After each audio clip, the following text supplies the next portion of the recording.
September 30 po nangyari yung insidente. Alright, ilan taon yung bata? Yung victim po, 15 years old. It's very simple. Our approach is very simple. Expose the son of a...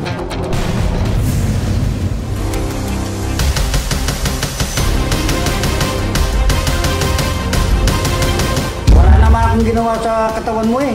Ikaw ang... Siya ang nang-rape sa'yo. Pinasyal ko lang, hindi ko naman ginalaw eh. Huwag mo akong susubukan. Huwag mo akong susubukan. May ikaw. Huwag mo akong susubukan. Nanghalay ka. Sibitag ako, nambibitag ako.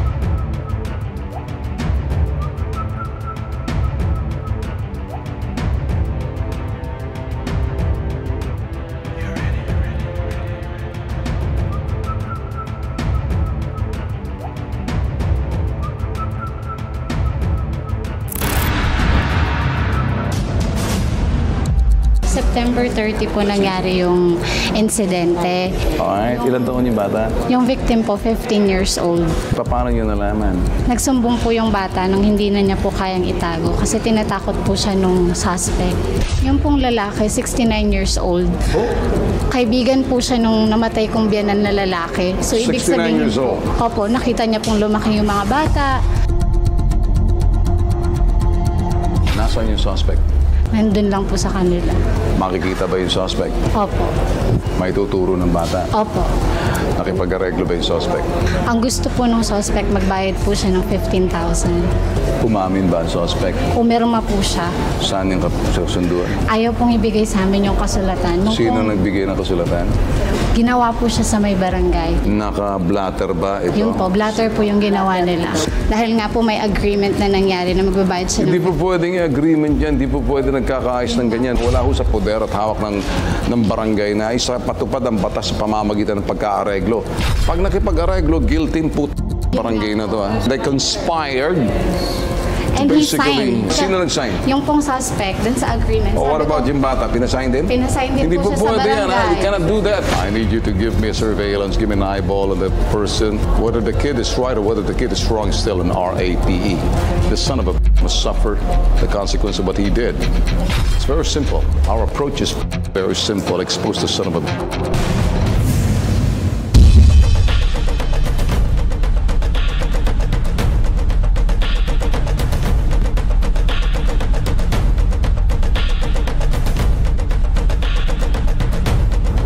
Ready to check? Bravo Alpha. Sir, go ahead, over. Okay, ganito.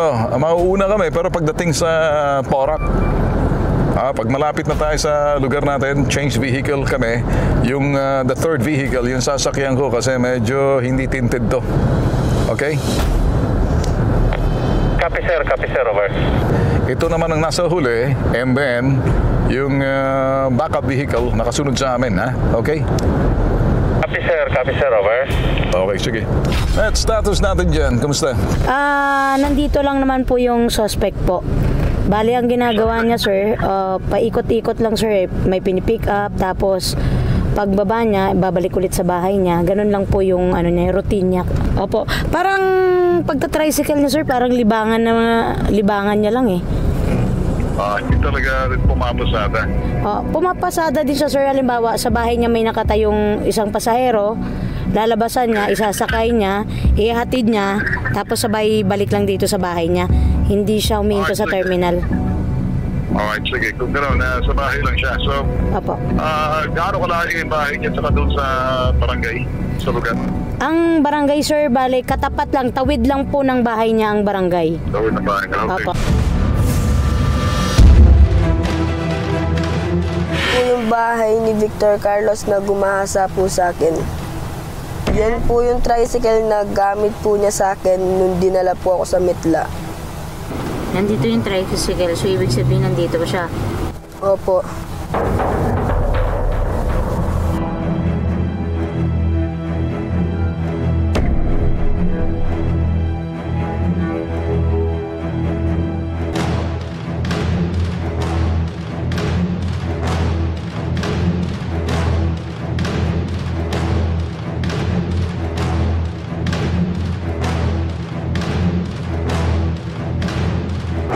Ano lang sir, kaya pumunta kami for police assistance lang because gusto namin puntahan yung barangay na kung saan a crime happened. The parents of the victim pumunta sa amin, instead na idagdulog sa pulis, ang nangyari, inayos sa barangay.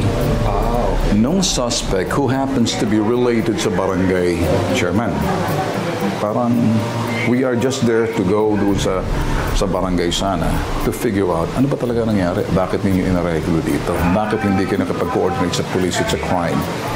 And the police will really have to examine that, yung rape, yung medical legal. At saka may CIDG women's test tayo.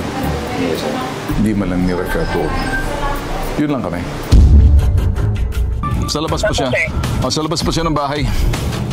Wala sir, nasa loob ng gate. Sa loob ng gate. Private property. Apo sir. Hindi siya lumalabas. Hindi po lumalabas sir. Pero pwede ba siyang imbitahin sa barangay?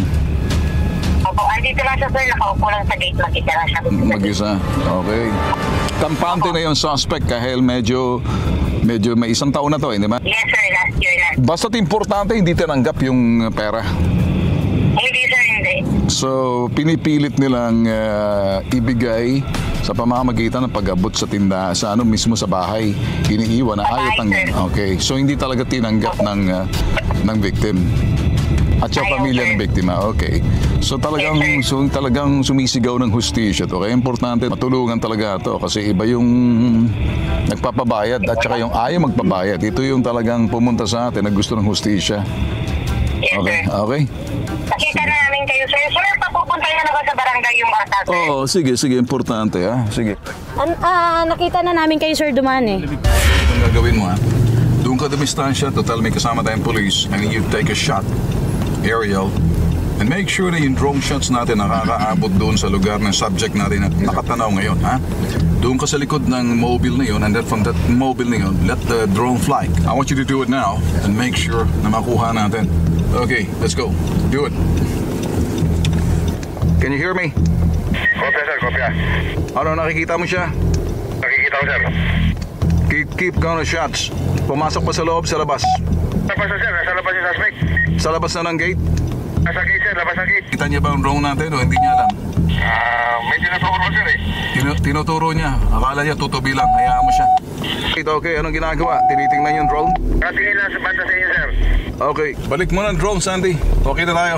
Sir, kopya. Yan na, lumabas na. Ito na, lumabas na. Oo, ito na. Lumabas na. Mag-isa siya naglalakad papunta dyan. Itong naka-white. Pwede na kami bumaba? Bali, umakyat na po sir yung suspect, nasa taas na po. Nasa taas na? Tapos yung complainant po, andito na rin po naka-stop. Okay, alright. Sige, pupunta na ako.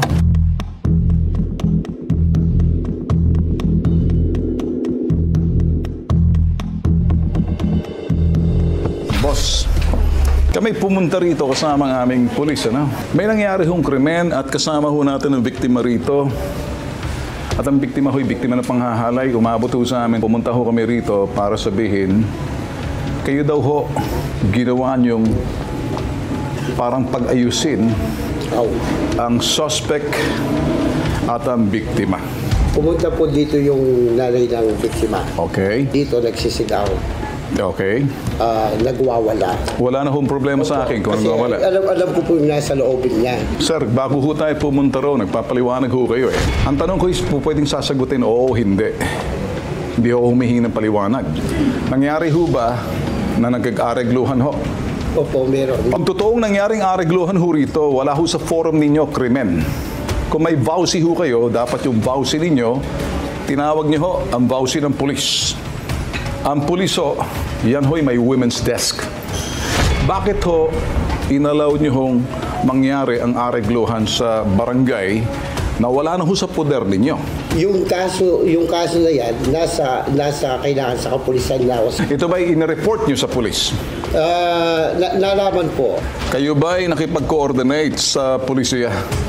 Sila po pumunta, sir. Okay, sandali. Sila po. Sila pumunta. Sir, kung babalikan ho natin, nasa blatter niyo ho ba? Kita rin tayo. Wala. Hindi niyo ho blinatter. Sana man lang na-blatter ninyo para tinawag yung pulis, para dumating ang pulis. Proseso ho to. Binisita ko kayo rito at nag-antay ako. Sa panahon na ikay lulutang, ilang surveillance ang ginawa namin sa'yo. Alam namin ang kilos at galaw mo. Siniguro namin dito ka ngayon at ikaw, kapitan, pakay ka namin. Bumunta kami sa'yo dahil mali ang proseso mo. At ikaw, nanghalay ka. Sibitag ako, nambibitag ako. Nambibitag ako kung maling proseso, maling pamamaraan. Ang tamang proseso ay tinawag niyo sa pulis. At nakahanda ang pulis tumulong dyan. Handa rin ang NBI sa violence against women and children. Krimen yan, panghahala yan. Hindi yan pambarangay. Protektado ng Estado yan. Kahit na magulang makikipag-settle sa inyo.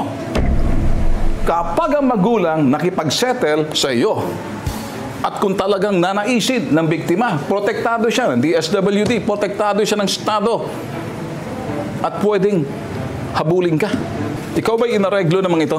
Ang sabi po sa akin, ayaw umamin ng suspect, magpabayad na lang po ako ng damage. Tapos, sinong nagsabi? Si Corazon po, yung pong konsyala. Konsehala, obligasyon mo ihiwalay ang pangbarangay. Away barangay. Hindi ka hinalal para mag-areglo nitong suspect at nagkulang ka sa trabaho mo. Kasi ako tinutuwid ko ang mali sa inyo. Kung kaharap na yun sa Undersecretary din yun ng Barang Affairs, pagsasabihan ka, bossing, walang kwenta itong mga tao mo. Pag-resignin mo. Sino nang halay sa'yo? Sino to?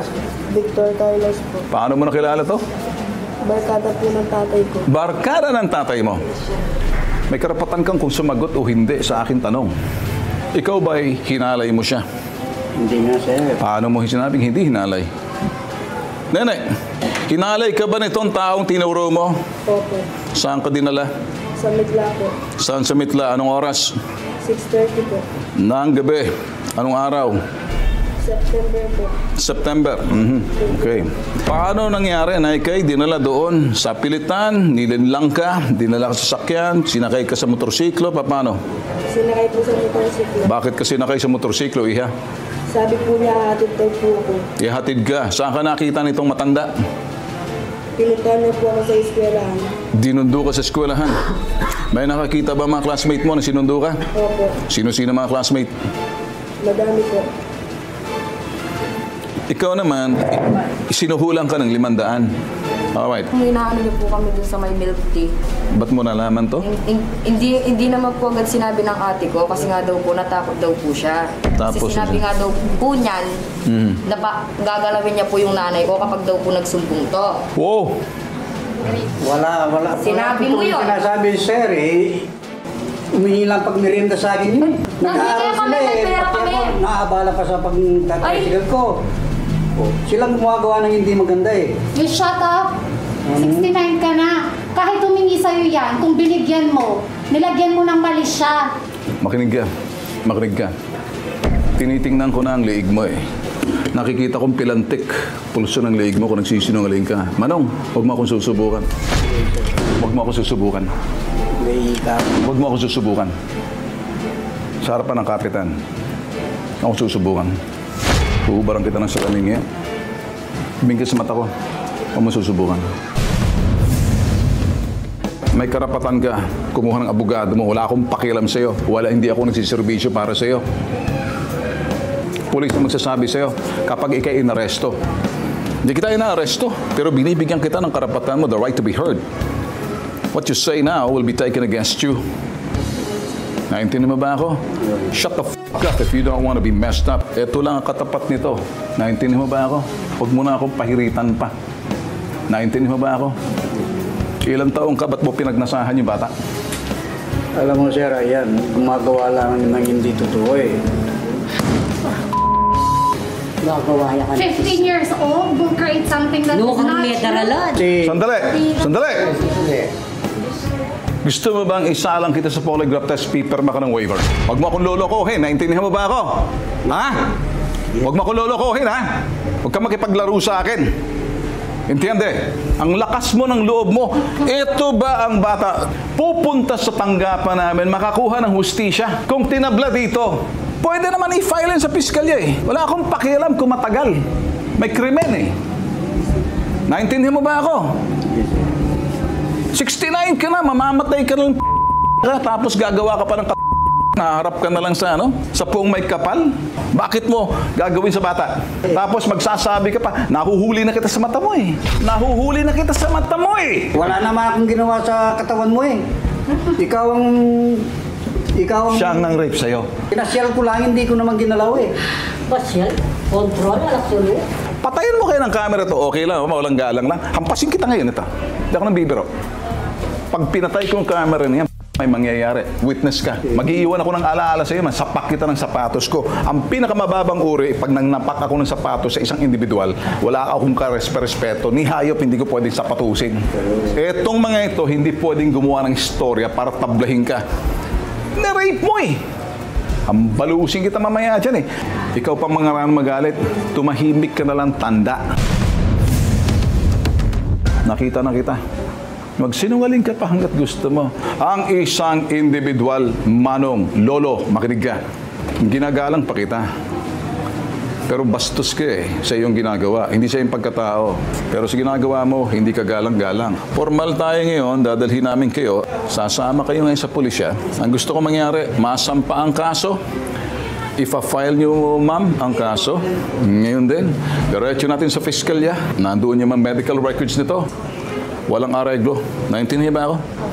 Wala kayong tatanggap ni isang kusing pag lumapit yung duraan nyo. Dahil po sa tulong ng bitag, na-refer po ngayon sa amin yung kaso. Actually, ngayon po lang po talaga siya mai-refer sa amin. Gagawin po namin ang lahat ng aming makakaya para matulungan yung victim at ma-file na po namin yung kaso. Nasampaan kayo ng kaso ng rape, wala po tayong sinasanto dyan at sigurado po kayong makukulong.